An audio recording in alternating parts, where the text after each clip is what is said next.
आपको जब नंबर आए तो बोल देना, और हमें पता है आपका नंबर भी नहीं आएगा आपकी पार्टी में। ये डिस्टर्ब ना करिए। आप राष्ट्रभक्त हैं ना, सीमा पे जो सुरक्षा कर रहे हैं, जो शहादत झेल रहे हैं, अरे आपको कुछ नहीं पता है। अरे यही तुम्हारे सैनिकों के लिए, यही तुम्हारा भाव है। श्री धर्मेंद्र यादव जी, धर्मेंद्र यादव जी।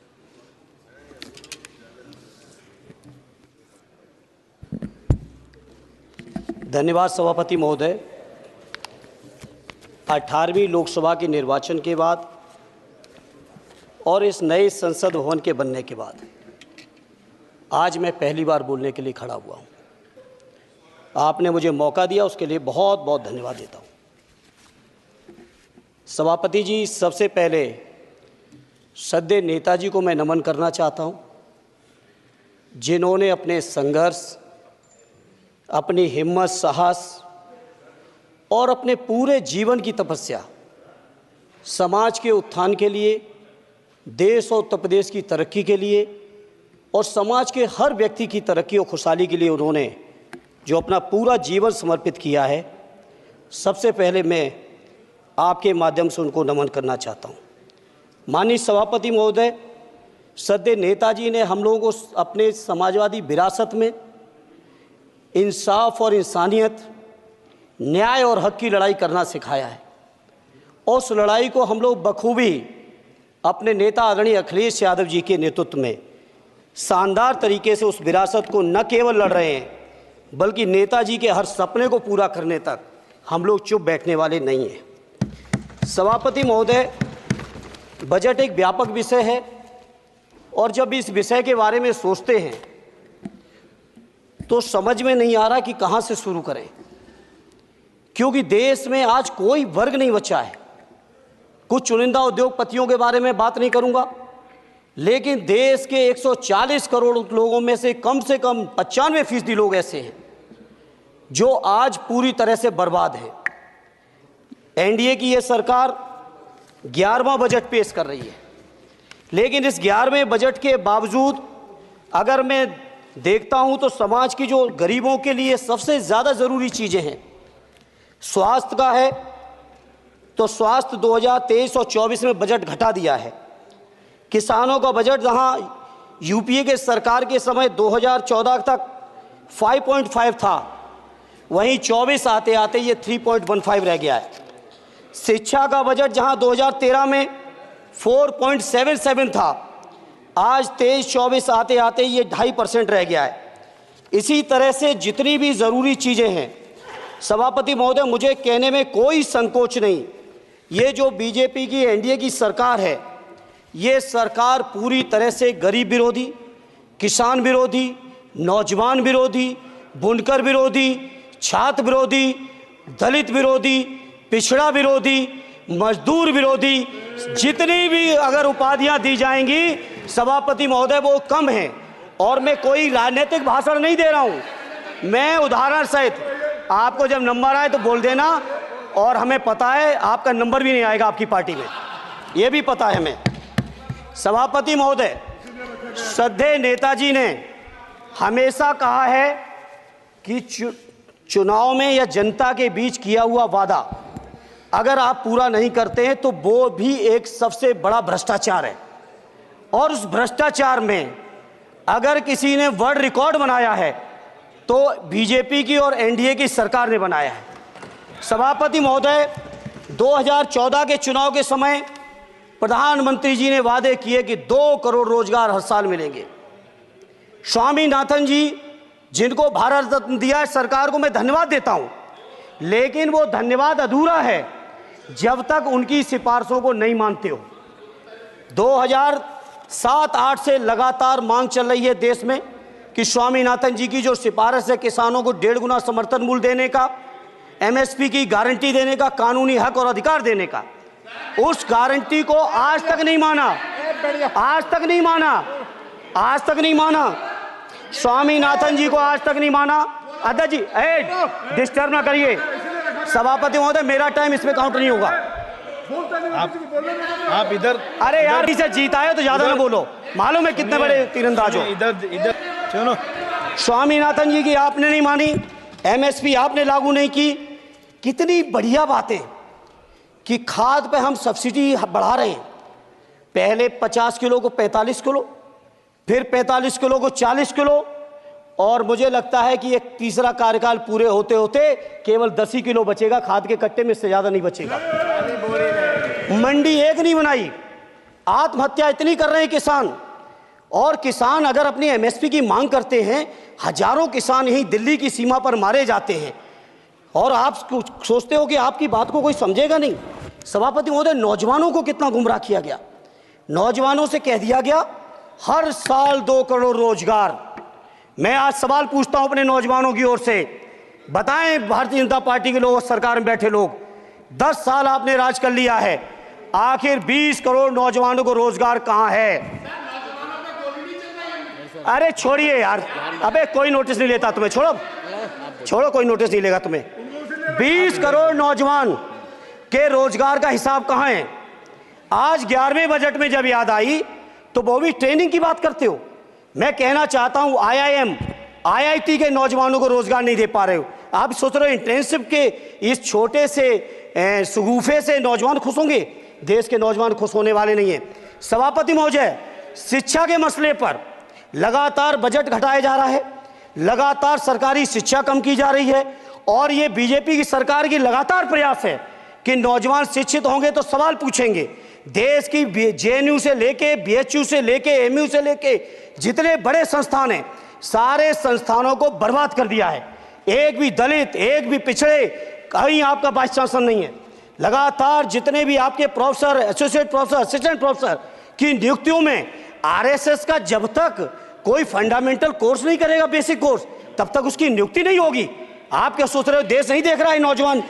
UGC का बजट लगातार कम किया जा रहा है। मेरा खुला आरोप है इस सरकार पर कि ये सरकार शिक्षा को प्राइवेट करके, शिक्षा को मुट्ठी भर उद्योगपतियों के हाथों में देके, शिक्षा को चुनिंदा लोगों के हाथ में देके, देश के 140 करोड़, जिसमें मैं समझता हूं 90% लोग गरीब हैं, उन गरीबों के हाथों से शिक्षा को छीनने का ये जो आपकी सरकार षड्यंत्र कर रही है, इसके लिए हम लोग इस मौके पे विरोध करते हैं।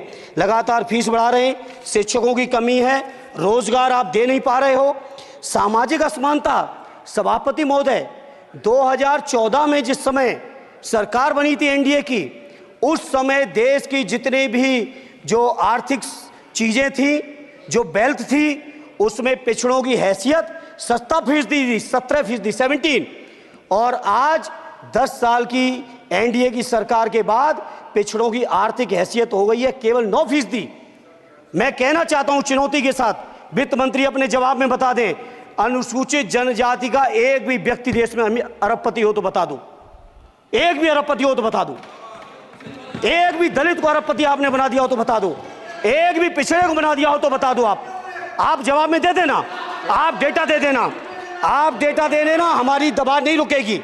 सभापति महोदय, जब बीजेपी की सरकार, जब बीजेपी के लोग विपक्ष में रहे तो OPS की बातें किए। 10 साल से आप सत्ता चला रहे हो, 11वां बजट पेश कर रहे हो, पूरा देश आज OPS के लिए, सरकारी कर्मचारी परेशान है, कहीं OPS की चर्चा नहीं है, पुरानी पेंशन की कोई चर्चा नहीं है। सभापति महोदय, पुरानी पेंशन तो पुरानी पेंशन, हम मांग करते हैं, बहुत बड़े राष्ट्रभक्त आप बनते हो, मैं मांग करता हूं देश के पैरामिलिट्री फोर्सेस को आप पुरानी पेंशन दीजिए। मैं मांग करता हूं, आप राष्ट्रभक्त हैं ना, सीमा पे जो सुरक्षा कर रहे हैं, जो शहादत झेल रहे हैं, मेरी मांग है कि आप उनकी OPS दीजिए। वो आप OPS नहीं दे पाओगे। इसी तरह से सभापति महोदय, देश के अंदर बहुत से ऐसे संविदा कर्मचारी, एक से एक बढ़िया फार्मूला, अब कानूनन मंडल आयोग लागू हो गया तो कैसे पिछड़े दलितों को रोकें? तो संविदा कर्मी की प्राइवेट कंपनी, प्राइवेट आपने आउटसोर्सिंग कर दी। आउटसोर्सिंग के कारण से देश के सारे दलित, सारे पिछड़े, सारे आदिवासी आपकी सेवाओं से बाहर हो गए, उनके पास कोई कानूनी हक नहीं। तो ये जो आरक्षण को खत्म करने के तरह तरह के जो आप लोग षड्यंत्र अपना रहे हो, इस षड्यंत्रों को देश का जनमानस पूरी तरह से जान भी चुका है, पहचान भी चुका है, और इसीलिए उत्तर प्रदेश से तो आपको कर ही दिया है बाहर, देश से भी बाहर जल्दी करेंगे, और हमारे साथी मिलकर दूसरे प्रांतों से भी बाहर करेंगे। इसी तरह सभापति महोदय, हम मांग करते हैं, आप सोचिए उत्तर प्रदेश अकेले के अंदर, देश के हालात मुझे नहीं पता और बदतर होंगे, अकेले उत्तर प्रदेश में 1000 से ज्यादा शिक्षा मित्र आत्महत्या कर चुके सभापति महोदय। कोई सरकार के कान पे जू नहीं रेंग रही है। किसान आत्महत्या कर रहे हैं, इन्हें कोई मतलब नहीं। अनुदेशकों को तनख्वाह नहीं मिल रही है समय से, कोई मतलब नहीं। आंगनबाड़ी महिलाएं परेशान हैं, इनको कोई मतलब नहीं सभापति महोदय। आपकी आशा बहुएं, आपकी ये रसोईया महिलाएं, आपकी आंगनबाड़ी, पंचायत सहायक, रोजगार सेवक, मैं समझता हूं सभापति महोदय यहां बैठे हर सदस्य के पास इनके क्षेत्रों का ये डेलीगेशन जरूर मिलता होगा और मांग करता होगा कि कम से कम हमारा मानदेय बढ़ाया जाए, हमें स्थायी किया जाए।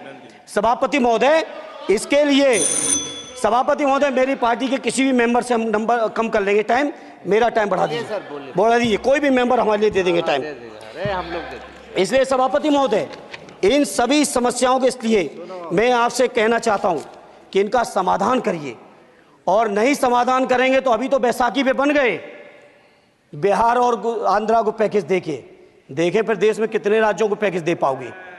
अरे वित्त मंत्री जी उत्तर प्रदेश से आते हो, इतना भी हक नहीं कि पूरे बजट भाषण में एक बार उत्तर प्रदेश का नाम आ जाता।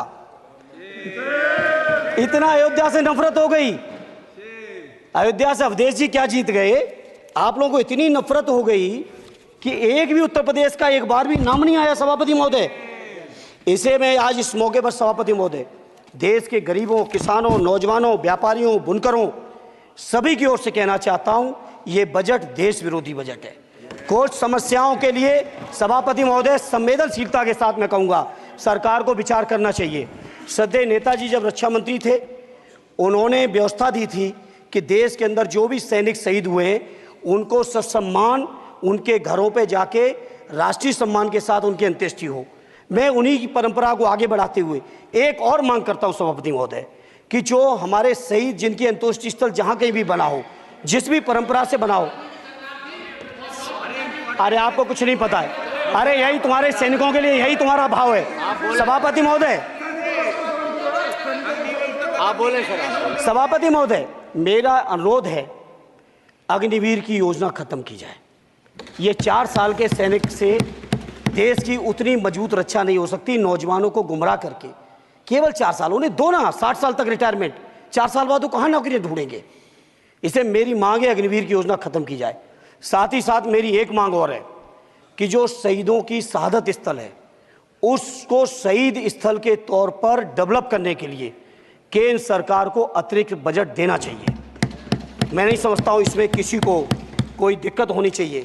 इसी तरह सभापति महोदय बातें बहुत लंबी लंबी की जाती हैं, थोड़ा सा मैं अपने क्षेत्र के बारे में कहूँगा। आदरणीय हमारे नेता माननीय राममूर्ति वर्मा जी ने भी कहा है, माननीय लालजी वर्मा जी ने भी, जो बाढ़ की समस्या है, जो समस्या बिहार में है नेपाल से पानी छोड़ने की, वही समस्या उत्तर प्रदेश की भी है। और विशेषकर पूर्वी उत्तर प्रदेश में अगर आप चलिए तो खीरी से शुरू करेंगे, पीलीभीत खीरी से लेके पूरा आप चले जाइए और एकदम कुशीनगर बॉर्डर तक, बिहार बॉर्डर तक पूरी की पूरी समस्या है।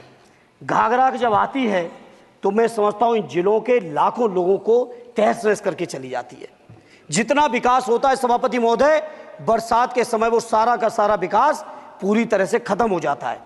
इसलिए मेरी मांग है केंद्र की सरकार से कि बजट आप पास कर रहे हो तो कम से कम उत्तर प्रदेश इतनी नफरत ना करो। 2 बार तो उत्तर प्रदेश की दम पे ही बैठे थे और तब भी ये वित्त मंत्री जी हंस रहे हैं, इनके यहाँ भी आता है बाढ़ तो जाती होगी, महाराजगंज बसता तो नहीं होगा, कुशीनगर बसता नहीं होगा, आपका मऊ बसता नहीं है, आजमगढ़ बसता नहीं, अम्बेडकर नगर बसता नहीं, बहराइच बसता नहीं, खीरी बसता नहीं, श्रावस्ती बसता नहीं, पीलीभीत बसता नहीं, बलिया बसता नहीं है, कुशीनगर बसता नहीं है, गोरखपुर बसता नहीं है। इतने जिले तो हमारे उत्तर प्रदेश के प्रभावित हैं। तो बिहार की तरह से एक विशेष पैकेज हमारे उत्तर प्रदेश के लिए भी दे दो। कम से कम इतना तो कहने की हिम्मत रखो, केवल चीखने के लिए बैठे हैं सब के सब। सभापति महोदय, दूसरा एक मैं बात, हमसे पूर्व जो सांसद रहे हमारे आजमगढ़ के, बड़ी लंबी लंबी बातें की। गोरखपुर से आजमगढ़ होते हुए बनारस तक का हमने रेलवे लाइन स्वीकृत करा दिया। सभापति महोदय, मैंने जब पता किया अधिकारियों से तो सच्चाई ये है कि अभी उस पर एक भी पैसे का बजट का आवंटन नहीं है, नहीं है बजट का आवंटन। हाँ, आज आप ही ने तो पेश किया बजट, आप ही तो साइन किए हो, निर्मला जी ने तो किया नहीं होगा, आप ही ने किया होगा। तो सभापति महोदय, उस पर बजट भी आए, उस पर बजट भी आना चाहिए। दूसरा सभापति महोदय, ये जो समस्या है बाढ़ वाली, मैं समझता हूं कोई अकेले मेरी नहीं है, मेरे अकेले क्षेत्र की नहीं है। जो भी संवेदनशील व्यक्ति होगा इस पर जरूर गंभीरता से सोचेगा, उसको सोचे। इसी के साथ मैं अपनी पार्टी की ओर से इस जन विरोधी बजट का पुरजोर विरोध करता हूं। बहुत बहुत धन्यवाद। श्री सुखदेव भगत जी।